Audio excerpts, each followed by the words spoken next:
Pakistan and the broader region. And this is what this book does. The author also offers valuable suggestions for both India and Pakistan to counter the phenomena of Hindutva and its dangerous implications for the region.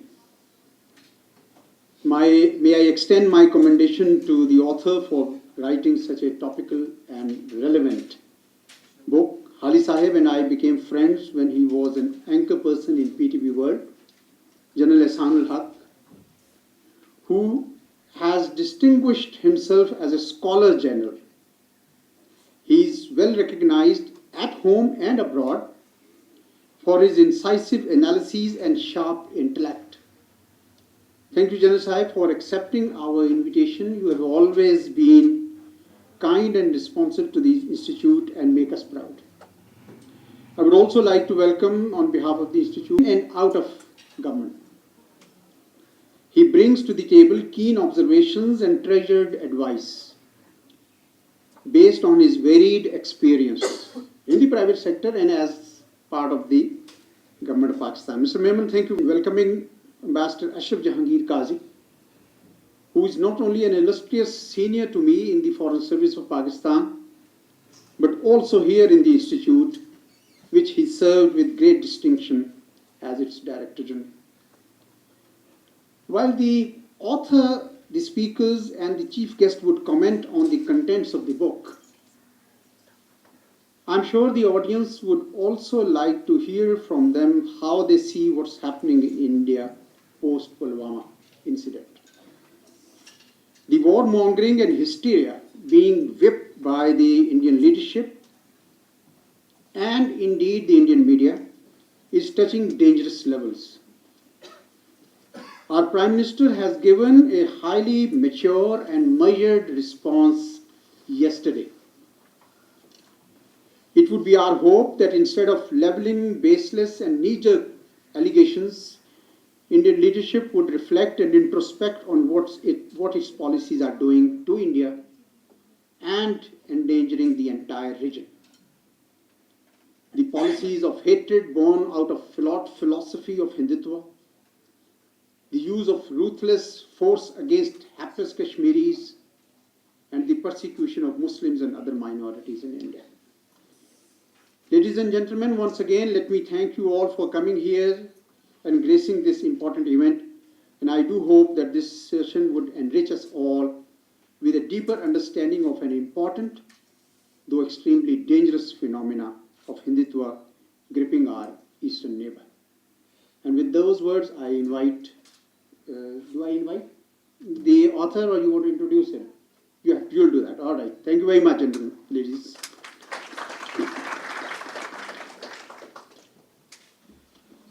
Ladies and gentlemen, we have with us the author of the book, Mr. Sultan M. Hali. Mr. Sultan M. Hali is a former PAF group captain and is a renowned columnist, analyst, and a TV talk show host. He is also the author of Defense and Diplomacy and Gleaming Gems of Chinese Culture. I now invite Mr. Sultan M. Hali to say a few words about his book, Rising Hindutva and its impact on the region.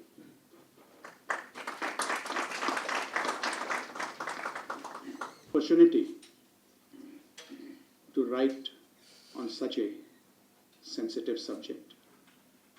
I'm indebted to the Institute of Strategic Studies. This is my 5th book which they are launching, and it is remarkable that they continue to bear with me. Working on this particular topic for nearly 2 decades now, and those of you who will came and the Baniya told that beggar to shove off and stop begging. But a little while later, a second beggar came and the Baniya took out what in those days was known as a chavanni or 4 annas, which was a handsome amount in the pre-partition era, and gave it to him. The guest was perplexed and said that you shunned the first beggar, but you gave a big amount to the second one. Why is it so? And the Baniya said that the first one was a Hindu, and I don't want Hindus to be begging. But the second one was a Muslim, and I encouraged him so that he becomes a beggar, and I want Muslims to remain beggars. ladies and gentlemen, was instilled in my tender mind at a very early age. Of course, when I joined the Air Force, also served as a diplomat for a short time, I realized that there is a difference between Hinduism and Hindutva. Hinduism is a religion, and no religion preaches evil. But Hindutva is a phenomena which preaches extremism, and extremism is bad, whether it is in Islam, whether it is in any form. And Hindutva is a topic which I then ventured on to write. And what I have done is that instead of penning or expressing my own opinion, I looked for opinions from Indian scholars. And mind you, while there are a number of books on Hindutva which sing praise, there are also critics amongst sane Indians who realize the clear and present danger emanating from this extremism. The former RSS chief, and he says, stay in the country wholly, subordinated to the Hindu nation, claiming nothing, deserving no privileges, far less any preferential treatment, not even citizens' rights. And here he is addressing the non-Hindus. And you can see how far they have come and what progress they have made in shunning all the people who are not Hindus. And even in their own religion, the lower caste, Dalit, have been meted a special treatment. In my book, if you just glance through the table of contents, you will see I have tried to disprove many of the myths regarding Hindutva and also given you an overview of how Hindutva was formed, its formative years, and what are the dangers from it. There's a special chapter allocated, of course, to Narendra Modi. But in the end, I have tried to give an expression of recommendations for the people of Pakistan, as well as the Indians themselves, that how they need to shun this.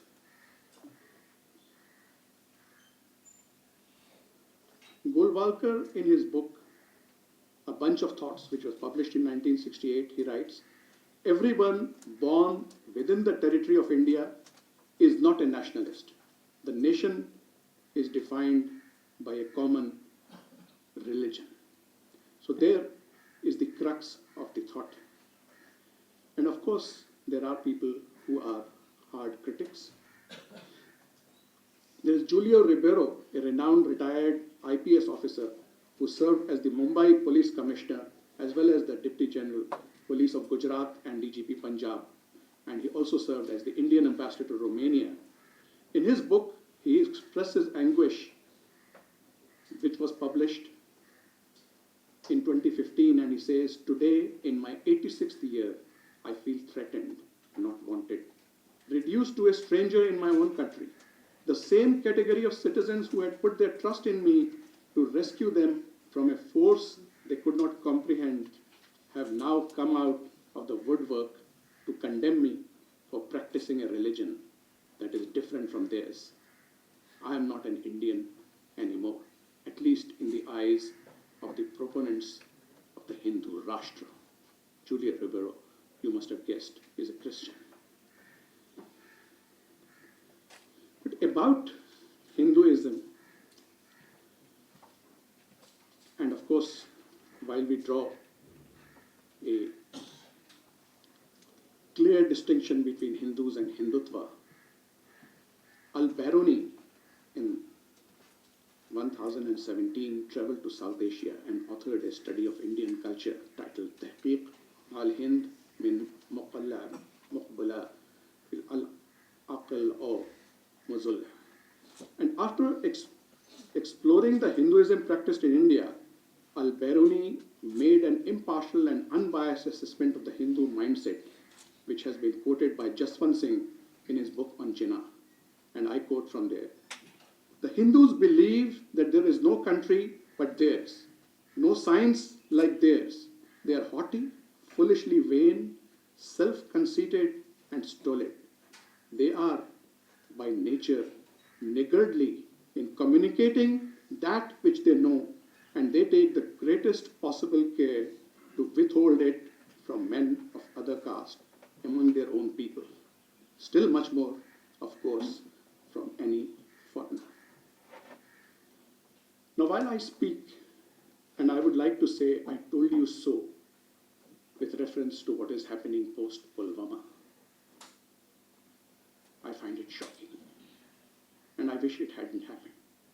But it is extremely clear that this was not only a premeditated and a false flag operation, meant not only to draw attention away from the Indian atrocities in Kashmir, from the high-level visit of the Crown Prince of Saudi Arabia, from the FATF hearing which is coming up pretty soon, where the Indians would like to see Pakistan enter the blacklist, as well as to draw attention away from the trial of Kulbhushan Yadav at The Hague, at the International Court of Justice.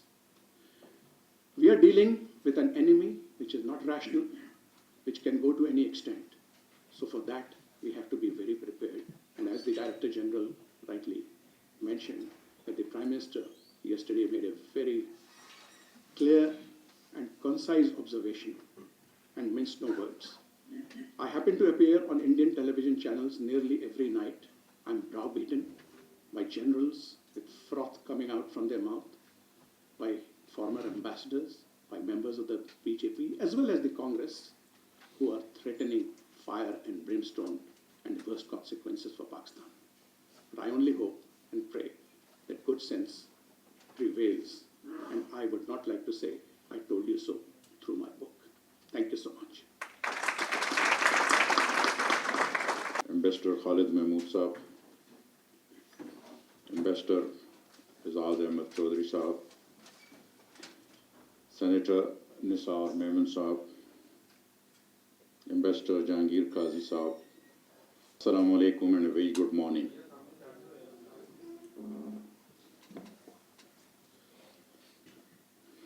Ever since our previous Prime Minister, Mr. Nawaz Sharif, took out notes from his pocket to converse with President Obama, and since our present Prime Minister speaks from notes.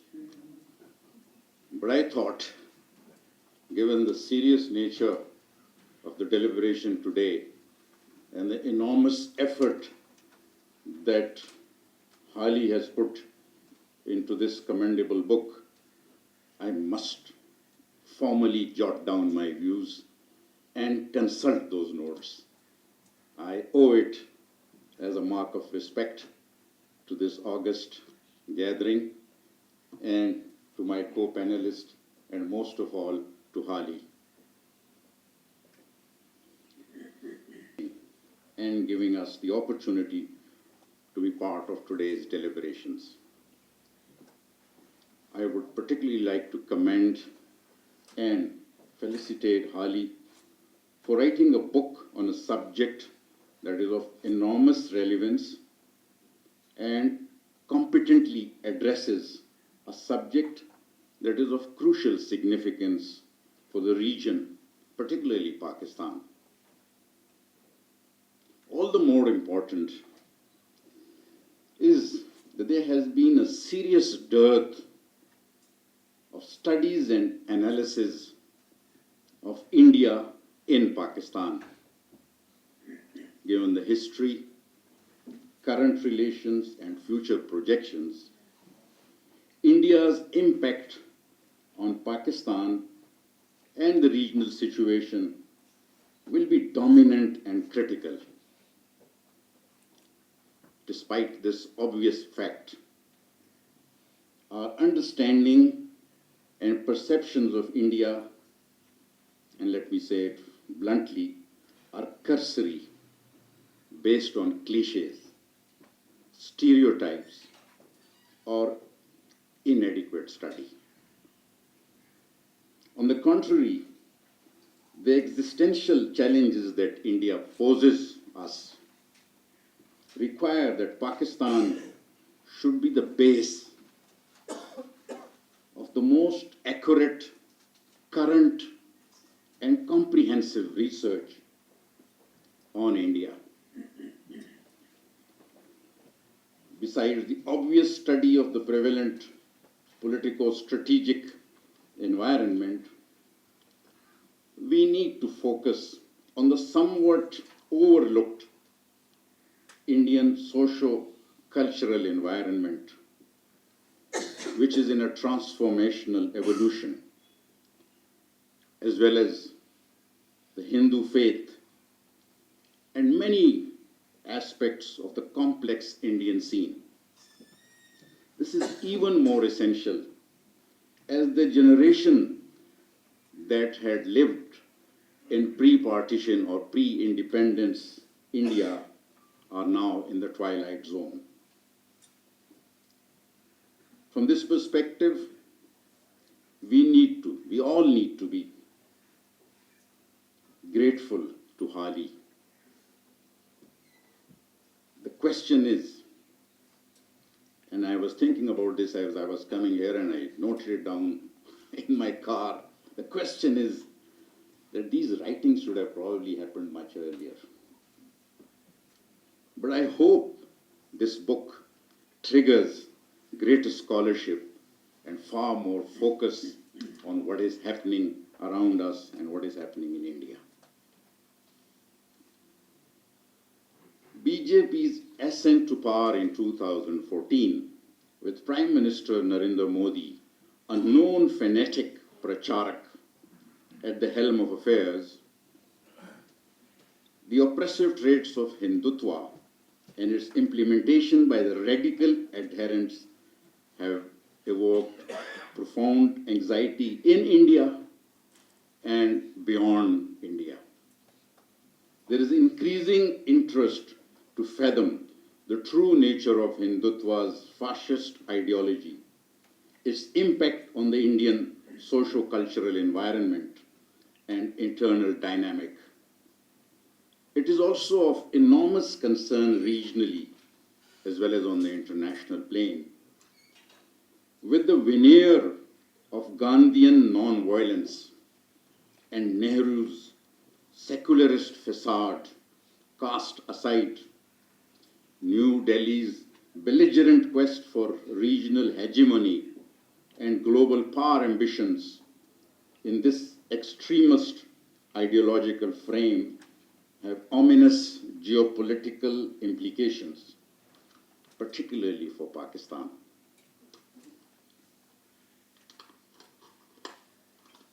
The book, Rising Hindutva and its impact on the region, with scholastic precision, differentiates Hindutva from Hinduism as a faith, tracing their roots and genesis to better comprehend it in its historic context.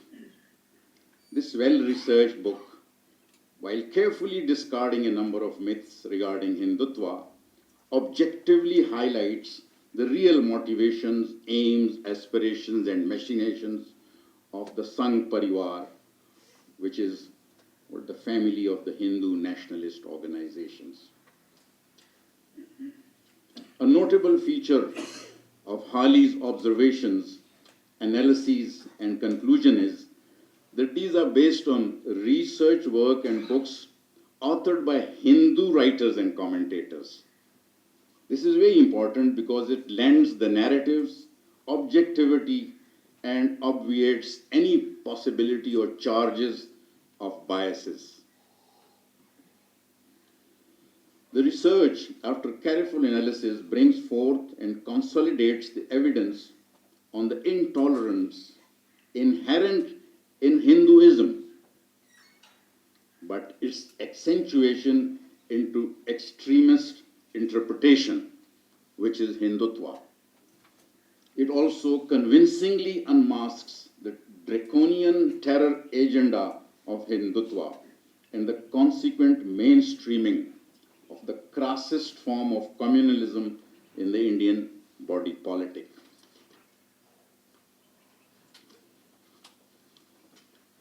In the process, it uncovers the social agenda of creating a majoritarian domination that subjugates the very significant Indian minorities, including Dalits, Muslims, Christians, and Sikhs, into perpetual tyranny, marked by a ghettoized existence and religious persecution. A particularly disconcerting aspect is the exploitation of this ideology by the Modi government manifestly into a policy of muscular domination towards the Kashmiris, the Sikhs, the Dalits in Assam, Gorkhaland, Bodoland, Nagaland, Mizoram, and against the Tamils. The use of brutal force to seek military solutions to political problems is a true reflection of the rigidly intolerant Hindutva mindset. The author effectively articulates the impact of the rising Hindutva beyond the borders of India and its fallout on other regional states. In pursuit of its hegemonic agenda, India has embarked upon a hybrid war to destabilize its South Asian neighbors, particularly Pakistan. Ajit Doval, the present Indian National Security Advisor and a former RSS member, has been brazenly vocal in threatening Pakistan and has not spared any elements of soft and hard power to target us. From false flag operations on the high seas, to using water as a weapon against its neighbors, to using film and fiction as propaganda weapons, to raising border disputes, drug trafficking, fishing disputes, territorial water disputes, to false surgical strike claims. And the author has dealt with each of these in some detail. A particularly ominous facet of Hindutva is its increasing ingress into the Indian military. Indian armed forces prided themselves for their colonial era ethos of professionalism, apolitical culture, and secular outlook, are under increasing pressure to align themselves with the extremist ideology. Inductions into the officer cadre, cadets and recruits of personnel who have been exposed to the Abhinav Bharat and other schools preaching extremist communalism, Hindu supremacy, and hatred for minorities, particularly Muslims, are likely to impact the image of the armed forces.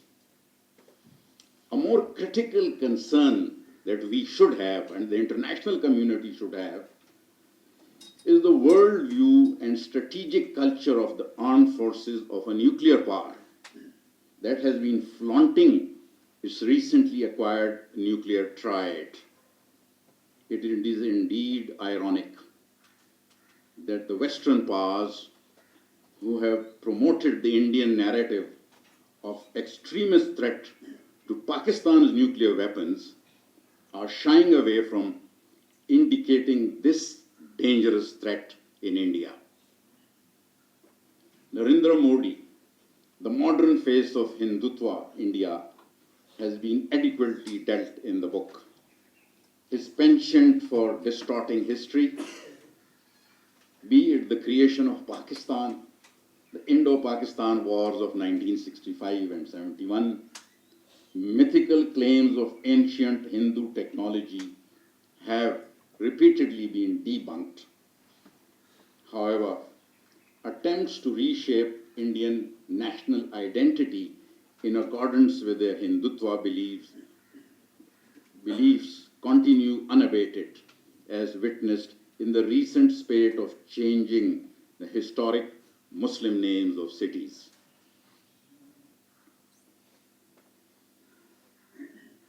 Ladies and gentlemen, Pakistan, which is in the direct line of fire of the Hindutva terrorism, needs to be wary of the onslaught of extremism and intolerance perpetrated by the Hindutva mindset.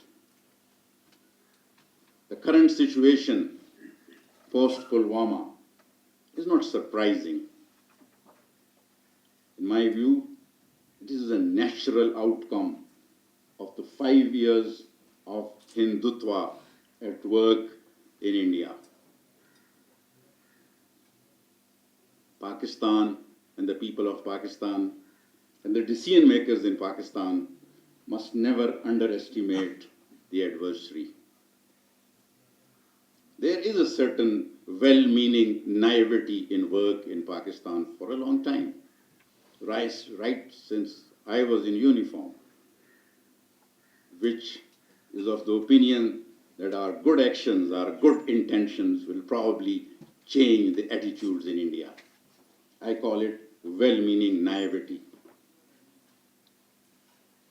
In my perception, a key element in Indo-Pakistan which must be underlined is the principle of reciprocity. I feel relations between the two countries will never be on a sustainable level or platform unless we can adhere to the principle or we base them on the principle of reciprocity. At the end, I would once again like to thank Azaz Chaudhry Sahab and his team for organizing today's event, and most of all, thank Hali for the outstanding work, and I hope, as I said, it will be the precursor of many more studies by you and many others to study, to research the unfolding situation in South Asia and particularly in India. I thank you. General Ehsan-ul-Haq Sahib, Chairman of the Institute of Strategic Studies, my dear colleague Khalid Nahoob Sahib, Senator Nisar Memon Sahib, Director General ISSI. You've got one S more than the ISI, which General Sahib headed. And of course the renowned author and good friend Sultan Hali, and respected audience, ladies and gentlemen, Assalamu alaikum wa rahmatullahi wa barakatuh. We are gathered here to launch a seminal book, a book which is a must-read, a book that shows us an aspect of our great neighbor to the east that we need to be aware of. India, of course, inherits a great legacy. Indian civilization is one of the great civilizations of the world. But all collections of humanity, from civilizations downwards, have two sides, a brighter side and a darker side. Hindutva has always been a part of the great collectivity known as the Indian civilization, as is the case with other collectivities. You have the brighter and darker side. But this movement, this aspect, developed from the mid-19th century onwards, and particularly in the 20th century, and in many respects clearly expresses the baser instincts of the people who make up the collectivity of today's Indian civilization. Those instincts derive from a resentment towards what is seen as foreign rule. First Muslims for 1,000 years, then the British for a century or two, and then what they see as the worst possible political word in the lexicon of the Indian political vocabulary is Batwara, the division of Bharat Mata, Bharat Man, which is what Pakistan is, represents to every India, a country torn from the womb of Mother India, and therefore illegitimate right from the start. And that, of course, has expressed itself in many, many developments, beginning with the communal rights which preceded partition, and then during the partition, and since then in unremitted hostility towards Pakistan.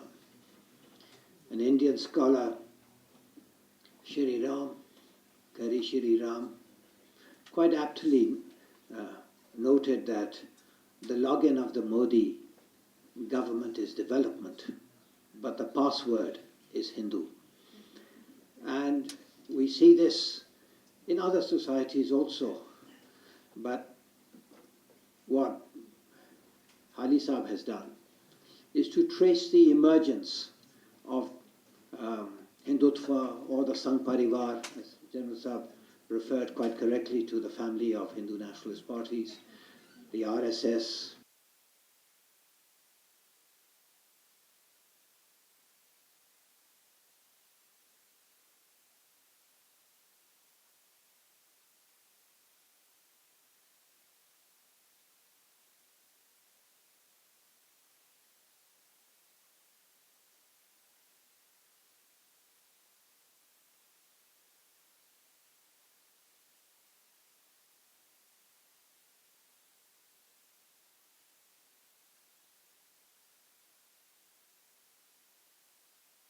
of a state which was at the top of the pile economically in India. Economic performance of India, while still reasonable, there's no doubt about it. What's it, the latest is about 6%.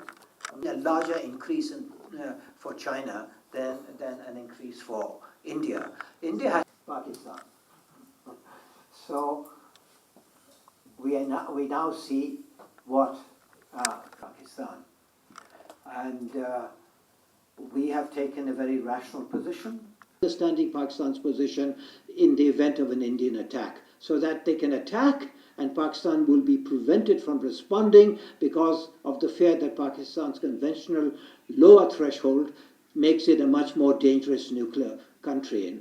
So all of these, there are any evidence, and but also the thinking that lies behind this threat to Pakistan, which is aimed at denying Pakistan, even diplomatically, a option to respond.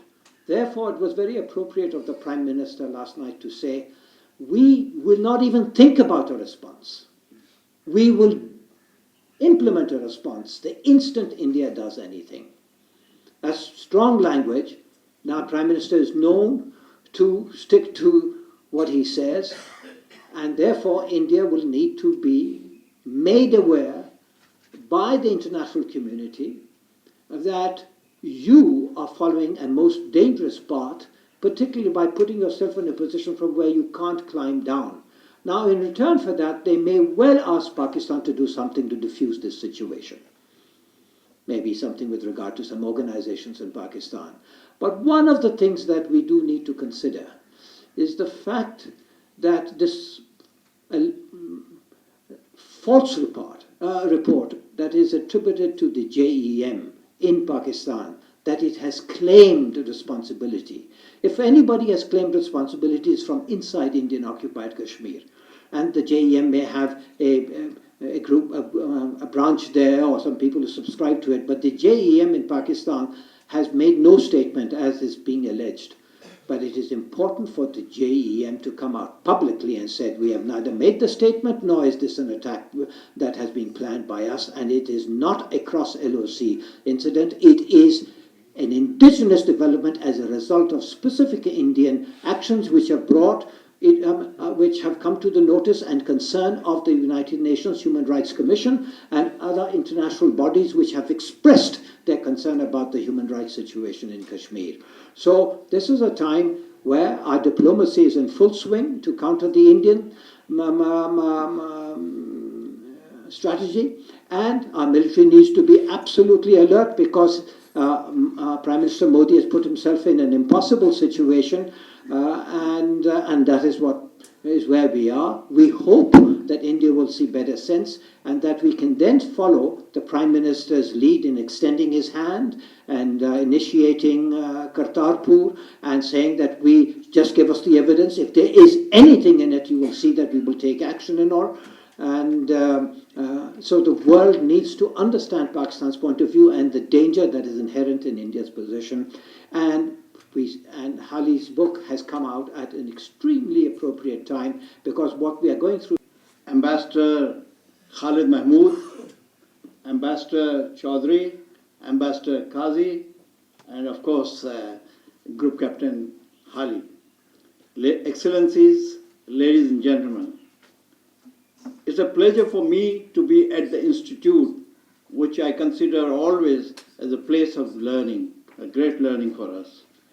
In an august gathering with distinguished speakers, among them an accomplished soldier, and now I will amend it by saying scholarly soldier, and distinguished speaker among them is a fine diplomat, which we have just heard, who even reminded me that he was talking more diplomatically or was he talking more politically.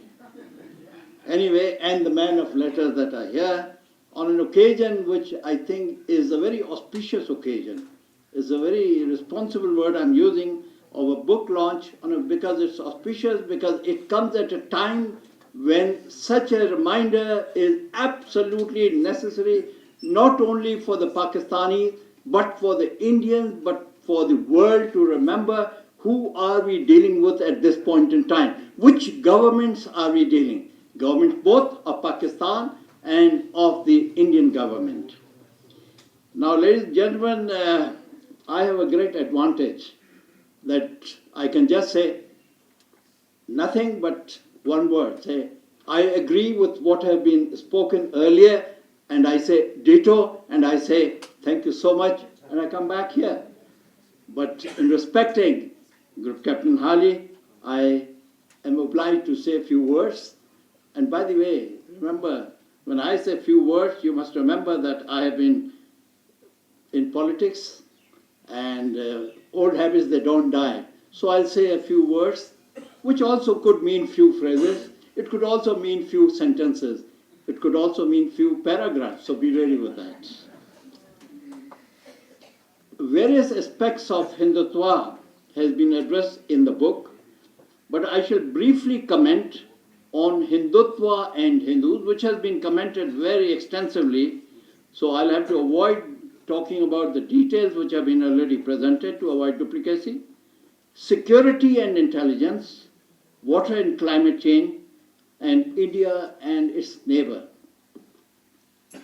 Hindutva history of over a century, its actions, impact, and the myths have been documented in the book in a very scholarly manner, giving reference of Hindu writers and their books. A learned Indian politician, Shashi Tharoor, expressed his views on Hindutva as referred in this book, and I quote, Hindutva seeks to impose a narrow set of beliefs, doctrines, and practices on an eclectic and loosely knit faith in denial of considerable latitude traditionally available to the believers. And I unquote. I think all is said by the Indians about Hindutva expressed in this particular quotation that I made. Ladies and gentlemen, we have heard from the learned speakers. What is Hindutva? According to seeking to establish the hegemony of Hindus and Hindu, critical for the minorities, and among the minorities towards Muslims.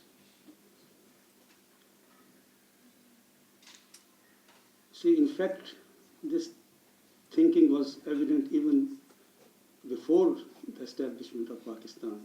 In fact, this was the basis for the demand for having a separate homeland for Muslims.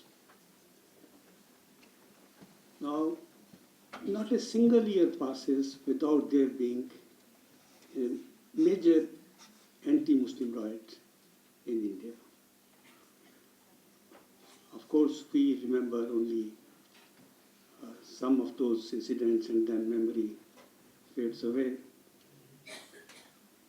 But there have been these carnages targeting Muslims under the very nose of the present Prime Minister of India, Mr. Narendra Modi, while he was Chief Minister in Gujarat. Even now, there are deliberate policies which target Muslims in every aspect of their life in India. So it is not only Muslims, even Christians or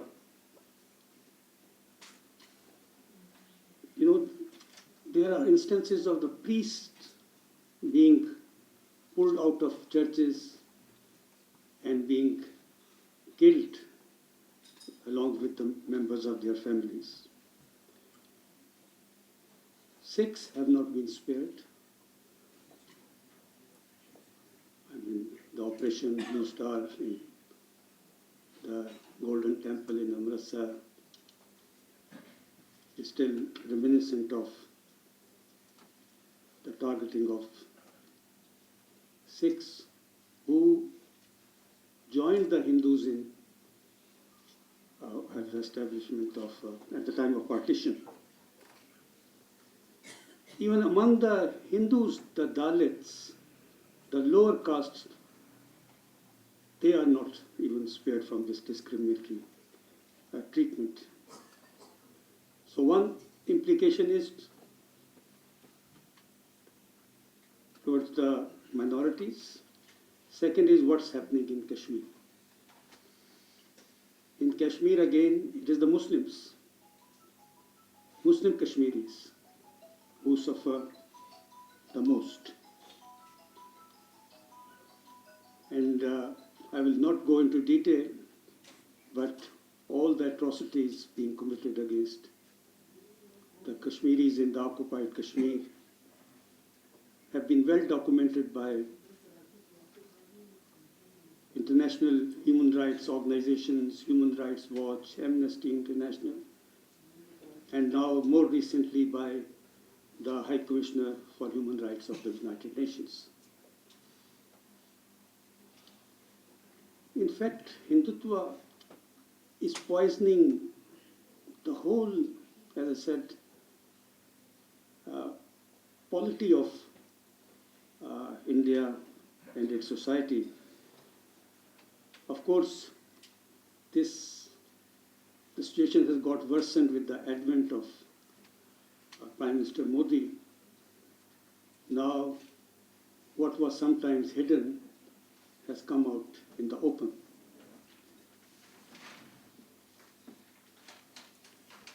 Even Congress, which claims to be a secular party, there is growing evidence that they are also now owning what's called soft Hinduism.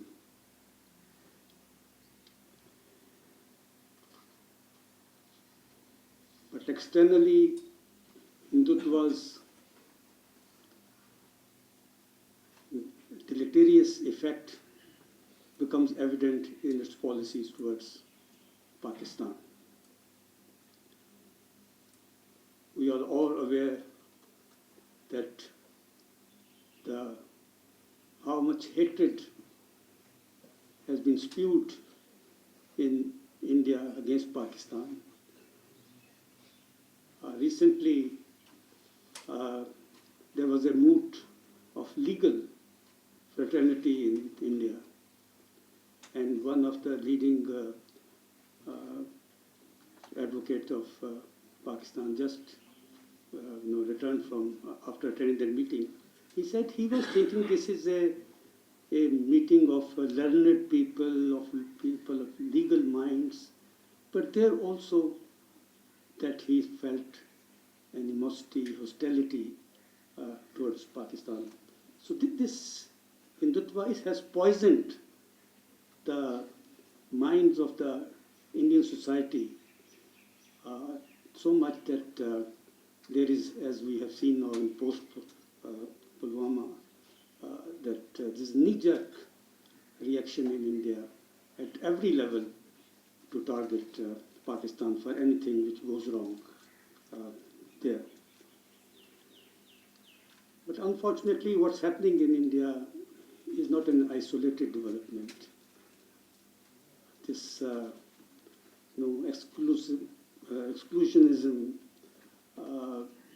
nationalism, protectionism, this is now sweeping even the erstwhile liberal society in Europe.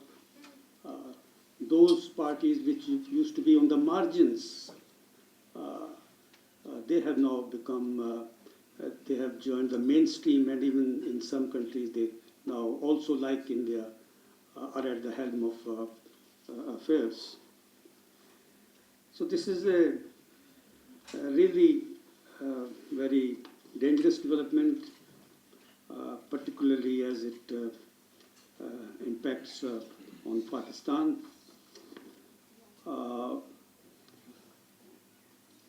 And we hope that the liberal-minded people with influence, they would recognize this growing danger, which not only affects the society, but it can lead to something more serious.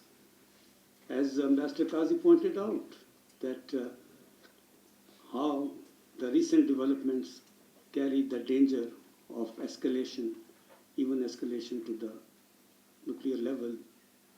So we have to be, Mr. Hali has really rendered a good service to peace, I must say, particularly between India and Pakistan, by pointing out the need to counter this venomous ideology of Hindutva. And I think it is also the responsibility of the big powers, the European powers who want their liberal credentials, that to use their influence to check this growing menace of Hindutva, and not to be, get deterred by their commercial interests, or which they see in keeping the relations with India. So I would really acknowledge the great contribution of Mr. Hali in writing and penning down this book. He said this is the 5th book which this institute has launched. I assure you that we will also be available for his 6th book. So the ball is in his court.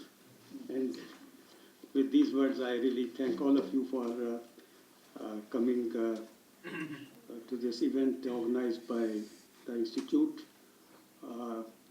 And I think this goes to also to the credit of the learned author, that they have acknowledged his contribution, and we encourage him to keep on writing on these all matters, issues of concern to Pakistan and its people. Thank you.